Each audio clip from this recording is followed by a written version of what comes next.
Taylor, 21-year-old Matt Freese, just his 7th senior MLS appearance. Well, and he's got a ton of positive energy that the Philadelphia Union and Jim Curtin want to see, but there's also going to be a ton of nervous energy. Mottled sunshine. And as you can see in the background, we do have a crowd, which is a welcome addition, around about 3,000 people. A liberating feeling of actually going to attend a football match in person, something that we managed to do last weekend. Chance here for New England. Deflected shot, which is gathered in by a grateful goalkeeper. Shivilko comes into this game without a goal in open play in more than 15 hours of football. 905 minutes at kickoff.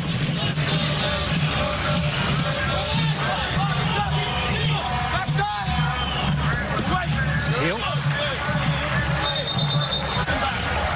Seems slightly more positive than it did when he first went down. Still assessing him, but at least he's up on his feet by dint of his own efforts. Here's Heel.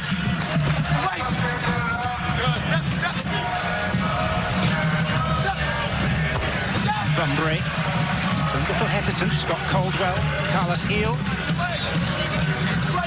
Standing one up, but beyond everyone. Now Brendan Aronson.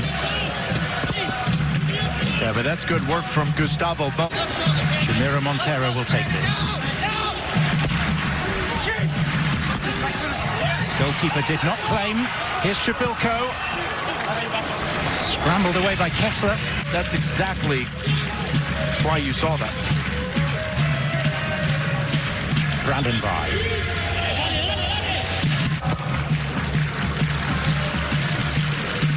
United and Montreal both trying to nail down their place. On his head, but just that mentality of trying to get the result. Just wonder how heavily that plays on the Revolution in trying to react to what the Union are doing. Alexi met the Earthquakes 7 times. 4 in the regular season. 2 playoff games and a US Open Cup tie. Sergio Santos.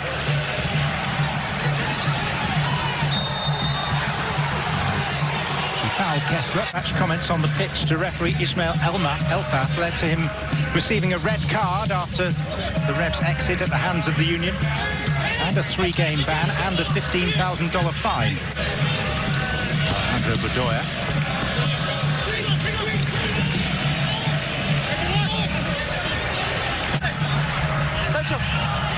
It's Montreal back in the playoff frame.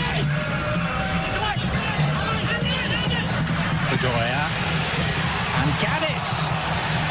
That could have been a moment of history. Martinez. By. Hustled by Wagner. Montero. The way Bruce Arena had set up the Revolution is he wants Scott Caldwell to have to make some decisions. And so that's either Montero and Aronson playing a little bit closer, or that's Bedoya and Aronson playing closer. But you've got to overload Scott Caldwell with decisions, and the best way to do that is put one player on each side of him. And now, whatever decision he goes to, play to the other one, you can go the other way. Free kick given. Woke up on the morning of the game with back spasms. Brendan Aronson. And Aronson with the return. Just couldn't take the ball with him. Because the level of expectations for FC Cincinnati isn't at the level where Inter Miami, with I think the quality that they have and experience that they have, that's almost inexcusable. Great just to be at a game. Lovely that you brought pizza as well. Yeah, you're welcome. Shivilko. Actually, very significant goal from Red Bull Arena, where the Red Bulls have scored against Toronto through Tom Barlow. And the significance of that is that if Toronto lose, then Philadelphia can even afford to lose this game. So as things currently stand, Philadelphia with a bit of a buffer, knowing that their rivals for the Supporters' Shield are trailing. Yeah, so play restarts with a... I don't understand. That's where I'm confused by it all. I mean, was there really a foul? City a goal up at Chicago. Miami 2 to the good against Cincinnati. And the Red Bulls likewise against Toronto, and that's a nasty foul from Farrell catching Wagner. You back your way into the shield. And by the way, getting a point today, not necessarily is it, but there's something about saying, no, we got 3 points in a critical moment where we haven't been able to do that in our franchise history. And I think Jim Curtin and his staff want that. Shibilko taking up position. It's a strange cross. Delivered left-footed, then a turn that was reminiscent of Johan Cruyff at his finest. But Montero couldn't turn it in from 6 yards.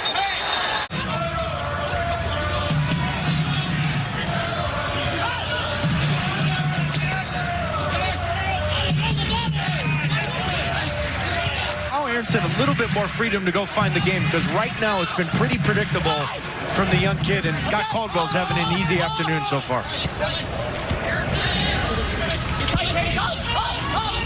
Glesnes and Bedoya and Santos. Sergio Santos for Philadelphia on what could turn into a history-making day for the Union. It's about details, but also doing your job. Do your job. You've dealt with the first ball. Lack of pressure there. It allows a little clip ball from Glesnes onto Bedoya, but every single Revolution defender inside their own 18 is caught flat-footed, caught standing and reacting, and give a ton of credit to Sergio Santos here. Reacting, being the first one there off the flicked header from Alejandro Bedoya, and a massive, massive goal for the Philadelphia Union. They look for the first trophy in franchise history. Only as far as Jose Martinez from optimistic range. The way the Union have in 2020, and that's what Jim Curtin has said is their best quality this year. That's the sign of a team that actually knows how to win when they haven't done it as much. Kasper Shibilko on his way. Brendan Aronson, chance for two. From Kasper Shibilko, but how about that turn from Montero? And this is what you want. You want to get Shibilko and Santos, getting Kessler and Andrew Farrell 1v the way for the second half, with two changes to report on the part of the New England Revolution, with Matt Polster and Lee Wynn coming in for Alex Butler and Tejon Buchanan. Populated with 3,000 spectators today. Bill's corner, and they were static as the header came in from Adam Buxa. Buxa's an interesting one, John. You and I were debating it a little bit pre-game. If you say so, Taylor. Good touch. Great cross, asking searching questions. I've really enjoyed his time in Philadelphia Union. He's made them a much more balanced attacking side. Terror to Glesnes. What a save that was from Matt Turner. Matt Turner's the goalkeeper of the year. What a fantastic save this is. And that's all about reaction, but you've got to be in the right spot at the right time. Powerful header from Glesnes. And it almost caught Matt Turner by surprise. And it's the second touch as well. Norwegian defender Glesnes rising to meet the ball in. Well delivered corner, and then an arm did appear to come out there and caught Aronson.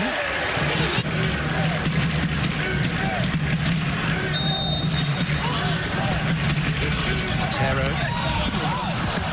Heel.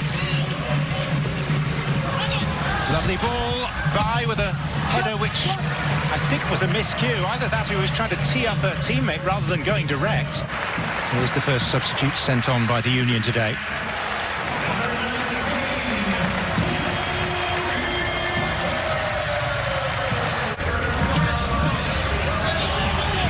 Gaddis. Shibilko's first time hit comes back to him. Really fancied the shot on the left. Montero. And it was Burke whose head was located. Just very, very clean. Whether it's little clip balls in, he's got it covered. The ball's delivered inside the 6 on the ground. He's got that covered. And I do think it's a huge plus for Jim Curtin. The fact he's being repaid now. Martinez. Attempted foul by by Wynn. And in it to Burke. And Corey Burke has scored what may be the decisive goal for Philadelphia. You heard Bruce Arena and his staff. From that look, I say no. This is just wonderful from Martinez. And then deliver a ball with pace to that back post. But this is a completely different team when you've got the ability off the bench to bring in a goal scorer like Corey Burke. Martinez is the heart and soul in that midfield defensively.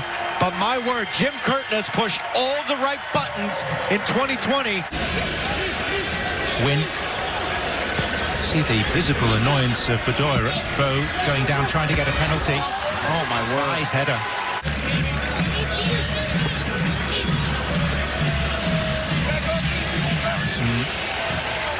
Tries it himself. It was comfortably within the compass of Turner. That always applaud and tip their cap to the Philadelphia Union because they are really maximizing a lot of what they have. Now, granted, they've put a lot into their academy, and they've reaped the benefits of that. Indeed, can't compare the achievement of Philadelphia to Leicester City and what they did in the English Premier League back in 2016. Yes, this is a salary cap league. It's burning brightly. Wynn takes the corner kick. Rowe got the header. What a moment for the homegrown kid that spent 2 years at Harvard. A very cerebral kid, but you would have to think the final score remains the same. He got a clean sheet to win the first trophy in franchise history. Shabilko. Youth national team, then went and actually trained with Manchester United in 2017, and I think that had a huge say in him making the next move. See, this is the part of the game from Martinez. It's who he's been compared to in Diego Chara.